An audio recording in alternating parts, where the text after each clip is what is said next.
Hey everyone, in this video we are going to be discussing about the Alzheimer disease, which is written as AD.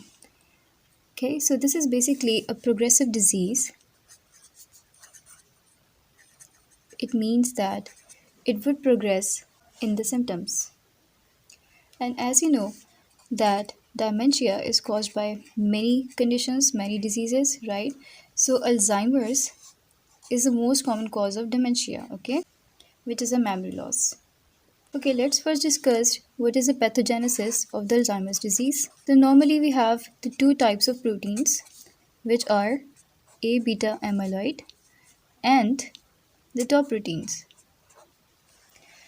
And the tau protein is normally present, okay, and it is basically functioning to stabilize the microtubules which are present in the membranes, right?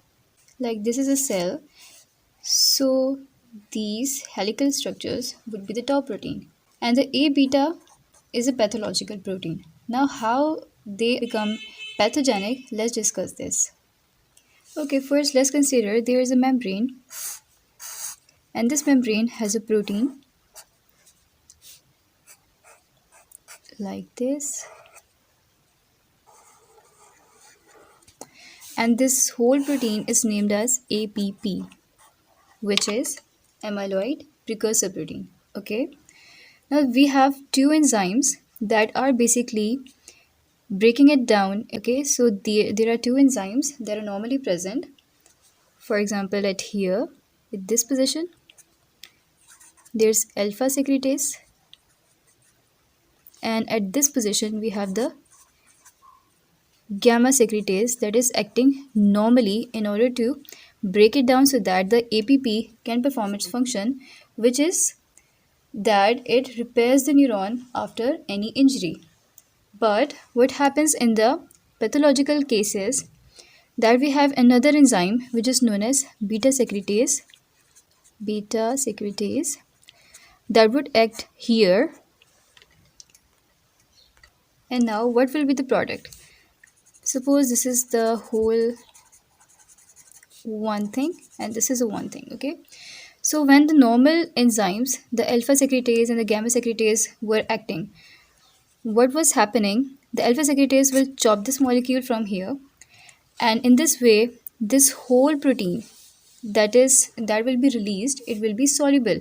So it means that it won't accumulate inside the neuron. But when the beta secretase comes, what happens? It would cleave this thing. And okay, so this part is soluble, so there is no issue with that thing. But what happens is that when the gamma secretase would cleave this or would chop this molecule from here, so we will get this molecule as a whole. And this molecule is known as a beta. This is A beta protein. And this protein is insoluble. So yes, if it is insoluble, it means that it would get accumulated with, and this would form aggregates. Okay, and these aggregates are present where? They are present. They're present between the synapses. So like this.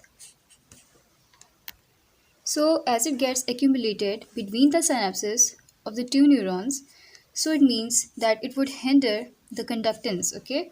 So the normal conductance wouldn't occur, okay? So it means that we would say the synapses are get accumulated by these proteins, and now there is no conduction. And further, what happens is that these proteins are surrounded by the inflammatory cells which are found inside the brain, which are microglia and astrocytes, right? And these agents would do what? They normally come to clear this thing away. But what happens is that the inflammatory mediators that are released in response to this, they would cause the neuronal injury, okay? So the mediators that are released in the inflammation, they are the basic mechanism for causing the neuronal injury.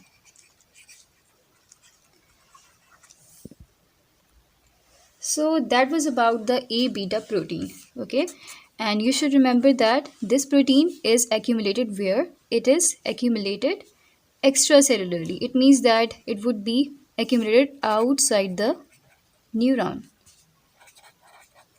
So it is accumulated outside the neuron. Now let's see what is the pathogenesis of the tau protein. So normally this protein is very much helpful.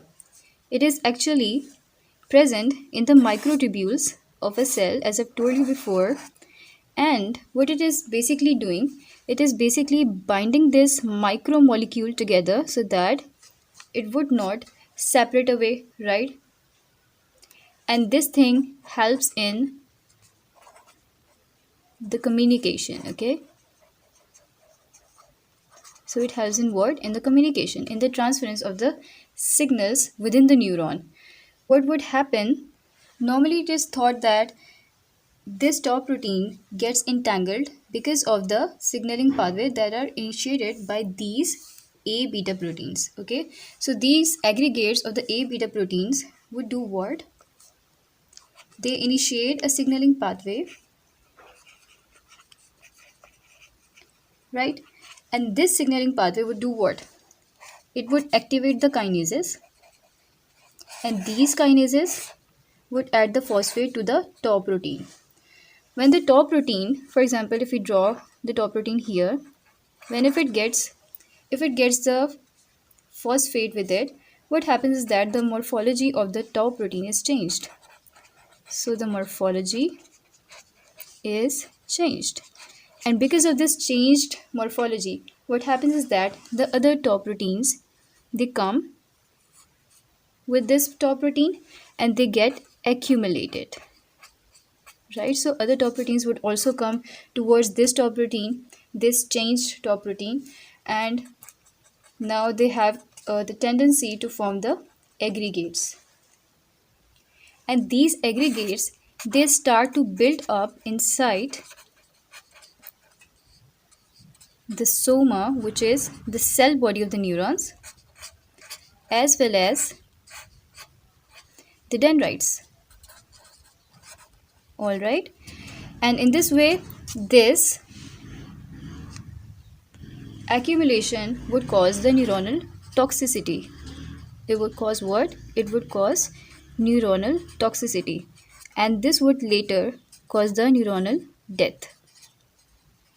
So I hope it is clear to you till now. Now, what are these aggregates named as? The aggregates of the A beta proteins are known as neuritic plaques. Okay. Then the aggregates of the tau proteins, they are known as neurofibrillary tangles, right? And they are basophilic. Now here you can see these are the neuritic plaques that are between the two neurons, okay? And these are the tangles which are present inside the neuron. Now let's discuss the symptoms of the Alzheimer's disease. So the symptoms would arise from the accumulation of the plaques and the tangles, okay? So initially you might see that there may be no symptoms, okay? So it might not be detectable in the early cases. Then after some period, they would face the short-term memory loss. What? The short-term memory loss. They would forget what? That even they had a breakfast or not. Okay? And then this progresses to the long-term memory. Okay? The long-term memory is also affected. It means that they would forget the name of their, for example, the family members. Okay? And before this long-term stage would occur, there is a phase in which there is a loss of some motor skills, right? The person would forget how to eat, hold the spoon, or how to bring the bite into the mouth. So he would forget some of the motor skills, right? And the language is also affected, so this would affect the communication. And then this will later progress and would lead to the disorientation. Okay, so what is disorientation? It means that the person is now lost in the place, time, and the person. Okay, it means that the person wouldn't know that where he is, what time is it, or even he would forget himself. Okay, he would forget about himself. He would forget his name as well. So that is a disorientation. Then later on, he would get bedridden. Okay, and such people, they are really very quiet, or in some cases they are aggressive as well, because they do not know how to behave properly, because they have lost all their memory. Okay, and then in the last is death. Okay, so it leads to the death of the person.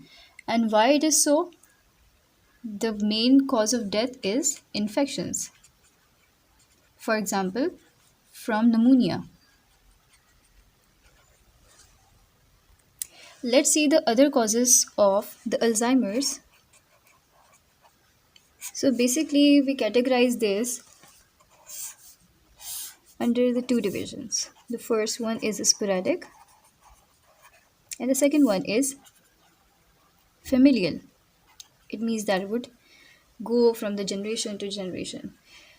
The sporadic accounts for most of the cases, from 90 to 95%, and it has a late onset.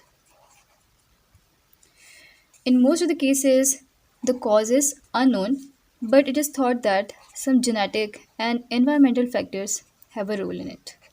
The age is also a factor in the sporadic cases. So, with the increasing age, there is more risk of the Alzheimer's disease. For example, if we had 3% risk in 65 to 70% to 70 years, okay, 50% above 85 years. So that was about the age. It is also related to some genes. For example, we have the apolipoprotein E4 E E4 gene that is associated with the high risk of the Alzheimer's disease.